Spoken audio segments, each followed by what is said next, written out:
एक बार पुनः आपका स्वागत है। विद्यार्थियों, हमने कुछ वीडियो में आपसे पूर्व कामायनी के चिंता सर का अध्ययन किया। आज हम कामायनी के श्रद्धा सर का अध्ययन करेंगे। कामायनी में कुल 15 सर्ग हैं, जिनके अंतर्गत श्रद्धा तीसरा सर्ग आता है। मैं एक बार आपको सभी सर्गों के नाम सुना देता हूँ। पहला जो सर्ग है वह चिंता है, दूसरा आशा, तीसरा श्रद्धा, फिर काम, वासना, लज्जा, कर्म, ईर्ष्या, ईड़ा, स्वप्न, संघर्ष, निर्वेद, दर्शन, रहस्य और अंतिम सर्ग आता है आनंद। तो आज हम तीसरा सर्ग, जो कि कामायनी का श्रद्धा सर्ग के नाम से जाना जाता है, उसी का व्याख्यात्मक विश्लेषण करने जा रहे हैं। लेकिन व्याख्यात्मक विश्लेषण प्रारंभ करें उससे पहले मुझे लगता है कि संक्षिप्त में आपको इस सर्ग की विषय वस्तु, इस सर्ग की कथा के बारे में अवगत कराना उचित होगा। तो विद्यार्थियों, प्रलय हो जाता है। महाप्रलय के उपरांत मनु व्यथित होते हैं, सोचते हैं कि मेरे सिवाय पृथ्वी पर और कोई नहीं बचा। लेकिन एक दिन अचानक उनके सामने घूमती हुई एक सुंदर स्त्री आती है। तब उन्हें महसूस होता है कि मेरे अलावा भी कोई और बचे हुए हैं। मनु हिमालय के उत्तुंग शिखर पर बैठे हुए लीन थे। उधर एक दिन श्रद्धा घूमती हुई मनु की गुफा के पास आकर मनु से पूछ बैठती है। क्या पूछ बैठती है कि यहाँ तुम अकेले कौन हो, क्यों बैठे हो और इतने दुखी क्यों हो। श्रद्धा की इतनी मधुर सहानुभूतिपूर्वक वाणी को सुनकर व्यथित, निराश, व्याकुल और दुखी मनु के हृदय में एक नवीन संचार होता है। ऐसा लगता है कि मानो उन्हें पुनर्जीवन मिल गया हो। उन्होंने श्रद्धा की ओर देखा तो श्रद्धा का अद्वितीय सौंदर्य उन्हें इतना प्रभावित किया कि मनु श्रद्धा को देखते हैं तो उनके आश्चर्य का ठिकाना नहीं रहा।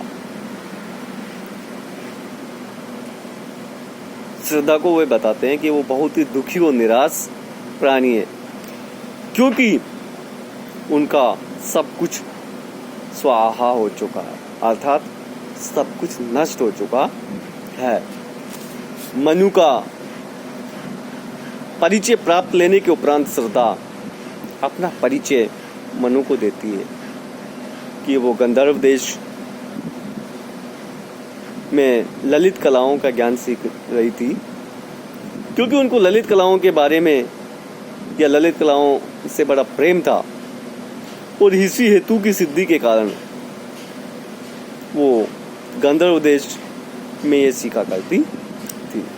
एक दिन अचानक भयंकर जल प्रवाह होता है। इस प्रलय में सब कुछ नष्ट हो जाता है, गंधर्व देश भी समूल नष्ट हो जाता है। इसके उपरांत वे असहाय, अकेली, निरुपाय होकर हिमालय पर घूम रही है। इसी आशा में ढूंढते ढूंढते एक दिन मनु तक वो पहुंच पाती है। अपना परिचय देने के बाद श्रद्धा मनु को भी सांत्वना देती है। वो कहती है कि तुम्हें दुखी देख करके मुझे बड़ा दुख और आश्चर्य हो रहा है। क्योंकि तुम्हें दुखी नहीं होना चाहिए। सुख दुख तो संसार के अनिवार्य धर्म है। संसार के लिए इनका होना नितांत आवश्यक है। पिछली रजनी बीच विकसता सुख का नवल प्रवाह, प्रसाद जी ने कहा। निराश होने की आवश्यकता नहीं है। दुख के बाद एक ना एक दिन निश्चित रूप से सुख का आगमन होता है। साथ ही श्रद्धा मनुष्य कहते हैं कि तुम्हें यह भी जान लेना चाहिए कि तुम जिस बात से झिझक रहे हो वही बात तुम्हारे लिए शुभदायक, शुभ और मंगलदायक है। सारी सृष्टि उसी से उत्पन्न हुई है। इसलिए तुम्हें काम की उपेक्षा नहीं करनी चाहिए और ना ही दुख से डरकर भागना चाहिए। ये दोनों ही जीवन के लिए, सृष्टि के लिए आवश्यक माने जाते हैं। तो इनकी उपेक्षा करना और इनसे भागना नितांत बेवकूफी कह सकते हो या कायरता कह सकते हो।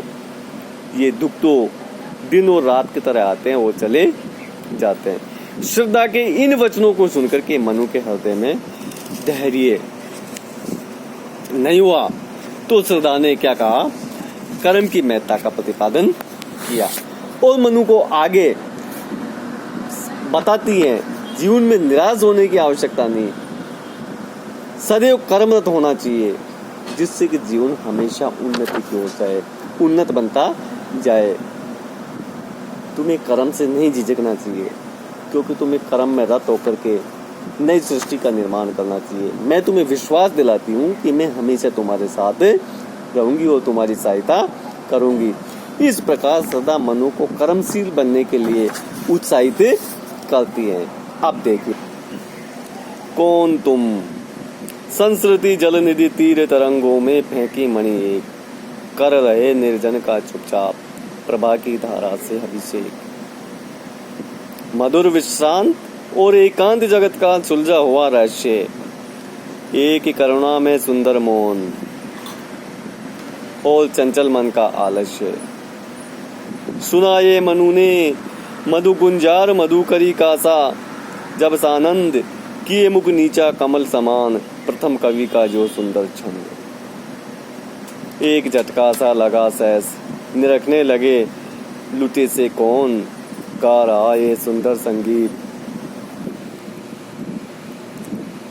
निरखने लगे लुटे से कौन, गा रहा ये सुंदर संगीत। कुतूहल रह न सका फिर मौन, और देखा वह सुंदर दृश्य, नैन का इंद्रजाल अविराम। कुसुम बेवों में लता समान, चंद्रिका से लिपटा घनश्याम। अरे हृदय की अनुकृति भाय उदार, एक लंबी काया उन्मुख। मधु पवन क्रीडित जो शिशुसाल, सुशोभित हो सौरभ संयुक्त। मर्सन गांधार देश के नील रोम वाले मेसों के चरम, ढक रहे थे उसका वह पुकान, बन रहा था वह कोमल वारम। कौन तुम संस्कृति जलनिधि तीर तरंगों में फेंकी मणि एक, कर रहे निर्जन का चुपचाप प्रभा की धारा से अभिषेक। श्रद्धा मनुष्य कहते हैं संस्कृति जलनिधि, संसार रूपी सागर के किनारे पर। तरंग का तात्पर्य होता है लहरें, प्रभा, प्रभा से तात्पर्य होता है चमक, कांति, आभा। अभिषेक, अभिषेक का तात्पर्य होता है आलोकित करना। चिंताग्रस्त मनु को इस निर्जन एकांत प्रदेश में बैठे हुए देख करके श्रद्धा सहसा उसके पास आती है और उनसे प्रश्न करती है, उनसे पूछती है, क्योंकि श्रद्धा के मन में जिज्ञासा है कि ये मनुष्य कौन है, ये पुरुष कौन है जो अकेला यहाँ इतनी चिंताग्रस्त होकर के बैठा है। क्या पूछती है, सुनिए। तुम कौन हो? जिस प्रकार समुद्र की लहरें मणियों को किनारे पर फेंक देती है, अर्थात जिस प्रकार समुद्र की लहरें समुद्र के अंदर की मणियों को किनारे पर ला करके डाल देती है, उसी प्रकार तुम भी संसार रूपी सागर के दौरान इस निर्जन प्रदेश में फेंके हुई मणि के समान हो, फेंके हुए रत्न के समान हो। जिस प्रकार वह मणि समुद्र के निर्जन किनारे को आलोकित कर देती है, अर्थात मणि में इतनी आभा होती है, इतनी कांति होती है, इतनी चमक होती है कि वो जहां पर भी होती है चारों ओर प्रकाश में बना देती है। ठीक उसी प्रकार तुम भी निर्जन प्रदेश की शून्यता को कांति से भर रहे हो, अर्थात प्रकाश से आलोकित कर रहे हो। तो ऐसे प्रकाश में और आलोकित करने वाले तुम हो कौन? देखिए, इसमें श्रद्धा के मन में मनु के प्रति जिज्ञासा है, उसी जिज्ञासा को यहाँ भी व्यक्त किया गया। आगे प्रसाद लिखते हैं कि मधुर विश्रांत और एकांत जगत का सुलझा हुआ रहस्य, एक कर्णों में सुंदर मौन और चंचल मन का आलस्य। मधुर विश्रांत से क्या तात्पर्य होता है? मधुरता से भरी हुई थकावट, करुणा में करुणा से भरा हुआ। श्रद्धा मनु से कह रही है कि तुम थके हुए और आलस्य से भरे हुए बैठे हो, तुम मुझे इस मधुरता से भरी हुई थकावट और शून्यता से भरे हुए जगत के एक सुलझे हुए रहस्य से महसूस हो रहे हो, सुलझे हुए रहस्य से जान पड़ रहे हो। ऐसे लगते हो कि इस शून्यता से भरे हुए जगत के एक सुलझे हुए रहस्य हो, अर्थात मैं तुमसे अपरिचित हूँ, फिर भी तुम्हारा मुखमंडल और उस पर उभरती हुई रेखाओं से तुम्हारे भावों को मैं अच्छी प्रकार के से पढ़ रही हूँ, अच्छे प्रकार से जान रही हूँ कि तुम करुणा से भरे हुए एक सुंदर मौन के समान हो, सुंदर मौन के समान दिखाई दे रहे हो, जिससे ऐसा महसूस हो रहा है, जिससे ऐसा प्रतीत हो रहा है, जिससे ऐसा ज्ञात हो रहा है कि तुम चंचल मन के आलस का रूप धारण किए हुए हो। अगर यहाँ अलंकारों की हम चर्चा करें इन पंक्ति में, तो निरुंग रूपक है, विपर्य, विरोधाभास है। इसी क्रम में आगे प्रसाद जी क्या कह रहे हैं? सुना ये मनु ने मधुर गुंजार, मधुकरी का सा आनंद, मधुकरी भ्रमरी, किए मुख नीचा कमल समान, प्रथम कवि का जो सुंदर छंद। जब मनु ने श्रद्धा का मनोहर स्वर सुना तो उन्हें ऐसा प्रतीत हुआ जैसे कोई भ्रमरी, कोई भौरी आनंद पूर्वक मधुर ध्वनि कर रही हो और मनु उसे कमल के समान नीचा मुख किए हुए, क्योंकि भ्रमरी अक्षर कमल पर आकर के रसपान करती है। तो मनु ऐसे प्रतीत हो रहे हैं, ऐसे लग रहे हैं कि मानो श्रद्धा रूपी भ्रमरी मनु रूपी कमल के पास रसपान के लिए आई है और मनु नीचा मुख करके बैठे हैं, तो कमल जैसे प्रतीत हो रहे हैं। इस प्रकार सुन रहे थे मनु, और ऐसा लग रहा था मानो आदि कवि वाल्मीकि का कोई प्रथम छंद हो। अलंकार की दृष्टि से इन पंक्तियों में उपमा है आदि कवि वाल्मीकि जी थे। वाल्मीकि जी ने जो छंद लिखा था वैसा प्रतीत हुआ। आगे क्या लिख, एक झटका सा लगा सहस, निरखने लगे लुटे से कौन, गा रहा ये सुंदर संगीत, कुतूहल रहने सका फिर मौन। और देखा वह सुंदर दृश्य नैन का इंद्रजाल अभिराम, कुसुम वैभव में लता समान, चंद्रिका से लिपटा घनश्याम। देखिए किस प्रकार कौतूहल से भरकर जब मनु ने श्रद्धा के सौंदर्य को देखा तो मनु के मन की क्या स्थिति हो जाती है, उसको यहाँ वर्णित करते हुए कहा गया है। तो मनु के नेत्र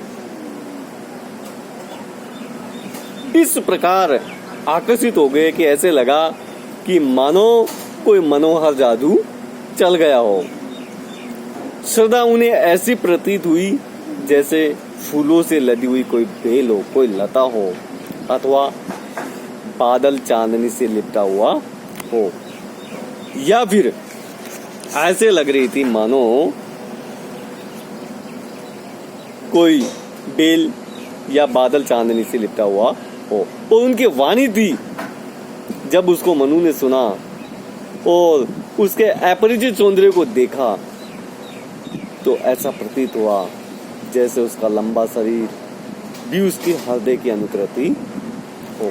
श्रद्धा का जो लंबा शरीर था ऐसे लग रहा था कि मानो उसके हृदय की अनुकृति हो। अर्थात जिस प्रकार श्रद्धा का हृदय उदार था, आदि भावों से भरा हुआ था और व्यापक था, उसी प्रकार उसका शरीर भी स्वच्छंद और लंबा था। श्रद्धा का झूमता हुआ शरीर उसी प्रकार लग रहा था जैसे सुगंध से भरा हुआ साल का छोटा वृक्ष मादक पवन के साथ क्रीड़ाएं करता हुआ सुशोभित हो रहा हो। देखिए, इन पंक्तियों में एक बात तो सबसे महत्वपूर्ण यह है, हृदय की अनुकृति बाह्य उदार एक लंबी काया उन्माद।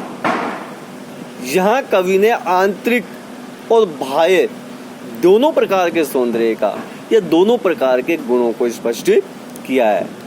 श्रद्धा के हृदय में उदात्त गुण, उदारता, विशालता, गंभीरता, मधुरिमा, ममता, ये जो आंतरिक गुण होते हैं इनसे भरा हुआ था।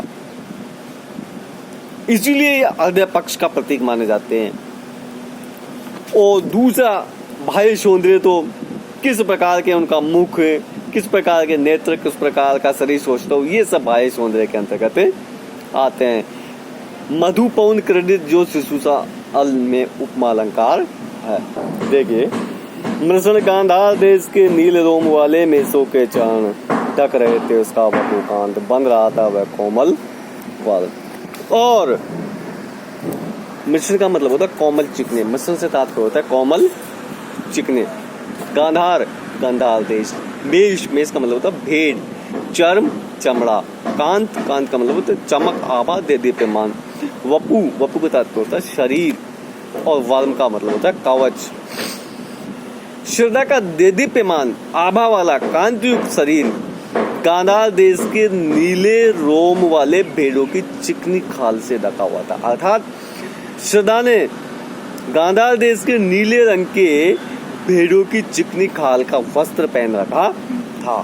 खाल के आवरण से ढका हुआ शरीर ऐसे लगता था कि मानो वह खाल श्रद्धा ने अपने सौंदर्य अंगों की रक्षा के लिए कवच के रूप में धारण कर रखी है। तो उनके द्वारा जो पहना हुआ वस्त्र है, किसका?